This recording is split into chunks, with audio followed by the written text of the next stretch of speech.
In Pennsylvania, our lieutenant governor does three very specific jobs that are held by three different people in many other states. Now, one of the things that I think is critically important to remember, first and foremost, is that we elect our lieutenant governor. They are not selected by either the party or the gubernatorial nominee. And just this year, 100% of my Democratic colleagues voted no to a bill that would have allowed either the Democratic or Republican gubernatorial nominee to select a running mate or either of the parties to select their running mates for them. In Pennsylvania, per the Constitution, we elect our lieutenant governors, and they run along with a ticket with the elected gubernatorial nominee after the primary.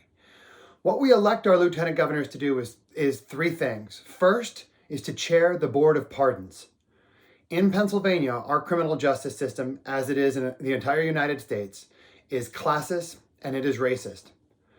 I'm a civil rights attorney, and I have spent my entire career doing battle with the criminal justice system and 10 years in the House of Representatives. And to serve as the very first civil rights attorney to ever chair the Board of Pardons right now seems critically important to me, now perhaps more than ever in contemporary Pennsylvania history.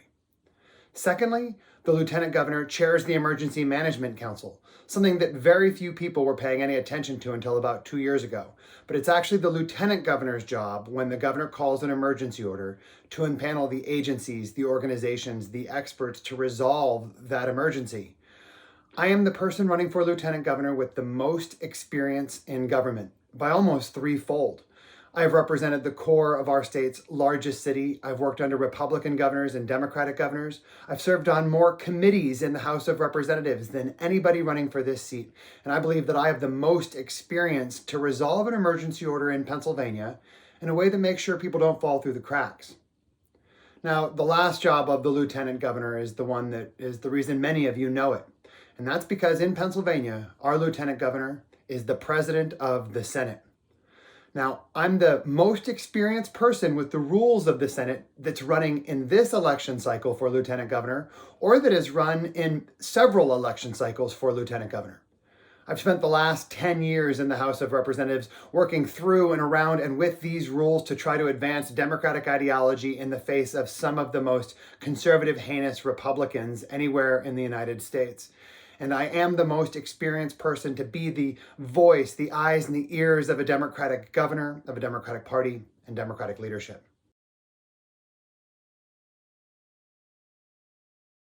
Now, the role of the lieutenant governor is more than just those three jobs, because the lieutenant governor has to show leadership in and around Harrisburg and around the Commonwealth of Pennsylvania.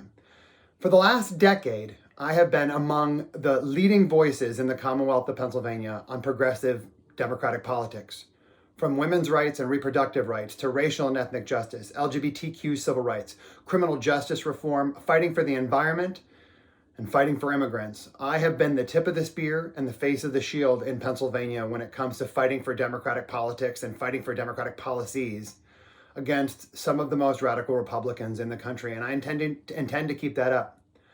It's my hope that with all of our hard work, Josh Shapiro is going to be the next governor of this state. And as so, the governor and will understand the issues that I have worked on in my career and the issues that I'm trying to advance as a lieutenant governor. And it is my hope that as the governor sets his agenda, as it relates to women's and reproductive rights, as it relates to racial and ethnic justice and criminal justice reform, that I'll be a part of that agenda.